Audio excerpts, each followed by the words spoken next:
Hello, हाय, अस्सलामुअलैकुम। क्या हाल चाल है सबके। आज मैंने मिक्स सब्ज़ी बनाई तो सोचा इसकी रेसिपी आपके साथ शेयर कर दी जाए। तो क्या ख़्याल है, आप लोग रेसिपी देखना चाहेंगे? अगर चाहें तो फिर हम आपके साथ इस रेसिपी को शेयर करते हैं। बहुत आसान सी रेसिपी है। यहाँ हम डाल रहे हैं ऑयल आधा कप के करीब, और इसमें हम डाल देंगे 2 टमाटर कटे हुए, और इसी में हम साथ में लहसुन अदरक का पेस्ट भी डाल देंगे और इसको ज़रा सा मिक्स कर लेंगे। मिक्स समझते हैं आप? अच्छा, नहीं समझते तो मिक्स कर लीजिए, ठीक है। इसको हम मिक्स करते हैं और देखते हैं कि हमारी ये रेसिपी किस तरह और कैसे बनती है। इंशाल्लाह आपको ये रेसिपी पसंद आएगी। बहुत आसान और सादा सी रेसिपी है। अब हम इसमें कुछ मसाले डाल देते हैं। यहाँ हम डाल रहे हैं 1 टीस्पून भर के कुटी हुई लाल मिर्चें, और इसके अंदर हम डालेंगे हल्दी और नमक, ज़ीरा, और इसी से हम ये बेहतरीन सी मिक्स सब्ज़ी बनाएंगे। और जो आपने बना ली इस रेसिपी से तो इंशाल्लाह आपको बहुत ज़्यादा पसंद आएगी और आप खाते रह जाएंगे। तो इसमें हमने नमक, हल्दी, कुटी हुई लाल मिर्चें और ज़ीरा डाला है, साबुत ज़ीरा डाला है। साबुत ज़ीरे से एक हल्की सी खटास इसमें होगी। साथ में इसमें टमाटर भी शामिल है तो वो भी खटास पैदा करेंगे और ये सब्ज़ी बहुत ही उम्दा बनेगी। इसको आप मक्खन डाल के खाइएगा, मक्खन लगी रोटी के साथ खाइएगा, आपको बहुत मज़ा आएगा। और ये मेरे पास है 1 टेबल स्पून के करीब अचार का मसाला।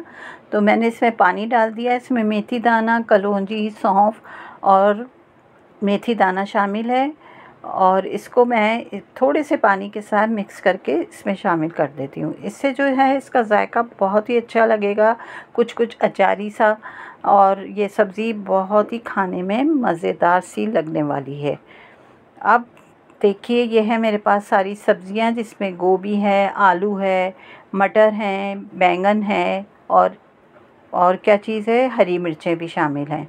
इनको सबको मैंने बारीक बारीक काट के रख लिया था, और जैसे ही हमारा मसाला भुनेगा हम इसके अंदर इसको शामिल कर देंगे। अब हम मसाले के भुनने का इंतज़ार करते हैं, और ये बिस्मिल्लाह करके हम ये सारी सब्ज़ी इसमें शामिल करेंगे और इसको बहुत अच्छे से हमने मिक्स करना है। एक तरह से ये पहले ही भुनाई समझ लीजिए, ताकि ये सब्ज़ी थोड़ा पानी भी छोड़ेगी। फिर हम इसको थोड़ी हल्की और दरमियानी आंच पे इसको ढक के रखेंगे और उस वक्त तक पकाएंगे जब तक हमारी सब्ज़ी गल नहीं जाती।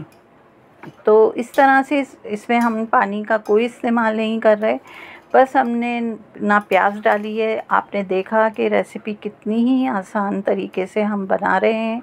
बस आपको मेहनत करनी है सब्ज़ी को बारीक काटने की, और अगर आप थोड़ा सा मोटा भी काटना चाहते हैं तो बेशक काट लीजिए। कुछ लोगों को थोड़ी बड़ी कटी हुई सब्ज़ी पसंद होती है, लेकिन मैंने अपने हिसाब से इसको थोड़ा बारीक काटा है। बहुत बारीक भी नहीं है, थोड़ा सा आप इसको मोटा भी कह सकते हैं, कटी हुई है। अब इसको हम ढक देते हैं और उस वक्त तक पकाते हैं जब तक ये सब्ज़ी हमारी गल नहीं जाती।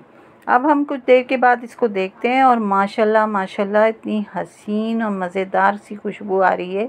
हसीन इसलिए कि मैं महसूस कर रही हूँ, और मज़ेदार इसलिए कि मैंने खाया है, तो बहुत ही अच्छी खुशबू आ रही है। और जब ये हमारी सब्ज़ी अच्छे से थोड़ी गल जाएगी तो फिर हम इसमें एक चीज़ का और इजाफ़ा करने वाले हैं, वो है कसूरी मेथी। ये हम डालेंगे 1 टेबल स्पून, बहुत ज़्यादा नहीं डालेंगे। और इसके अंदर इस सब्ज़ी को जब हम पकाएंगे तो ये इसका एक जायका और भी उम्दा बनने वाला है। कुछ वो अचार के मसाले से, कुछ कसूरी मेथी से इसका डबल जायका हो जाएगा। तो आपको ये रेसिपी बहुत अच्छी लगने वाली है। अभी हम चेक कर लेते हैं आलू गले हैं या नहीं, और ये आलू गल चुके हैं माशाल्लाह से। बस अब हम इसको अच्छे से भूनना शुरू करते हैं, और उससे पहले हम इसमें डाल चुके हैं कसूरी मेथी। तो थोड़ी सी हमने डाल नहीं चुके, बल्कि अब डाल रहे हैं कसूरी मेथी। उस वक्त तो मैंने आपको दिखाया था कि हम ये डालेंगे, सॉरी मैं भूल गई थी। हाँ जी, अब मैंने इसमें कसूरी मेथी को शामिल किया है और अब हम इसके साथ ही इसको भून लेंगे और मज़ीद चेक करेंगे कि हमारी गोभी भी गल चुकी है या नहीं, क्योंकि गोभी का डंठल थोड़ा मोटा होता है तो उसको देखना पड़ेगा। लेकिन आलू माशाल्लाह से बिल्कुल तैयार हो चुके हैं, गल चुके हैं और ये सब्ज़ी बिल्कुल तैयारी पे है। और अब हम इसकी बहुत अच्छे से भुनाई करेंगे और जब ये भुन जाएगी तो इस पे हम डालेंगे पिसा हुआ गरम मसाला और फिर आपको डिश आउट करके इसको दिखाते हैं। तो कैसी लग रही है रेसिपी? अगर अच्छी लग रही हो तो चलते चलते एक लाइक, शेयर और सब्सक्राइब ज़रूर करते जाइएगा। और बस अब हम आपको ये डिश आउट करके दिखाते हैं और माशाल्लाह माशाल्लाह ये बहुत मज़े की लगी थी, घी लगी रोटी के साथ। ऊपर से मैंने इस पे मक्खन डाला था तो बहुत ही मज़ा आया था। सफ़ेद मक्खन हो तो क्या ही बात है, लेकिन मेरे पास सफ़ेद मक्खन नहीं था।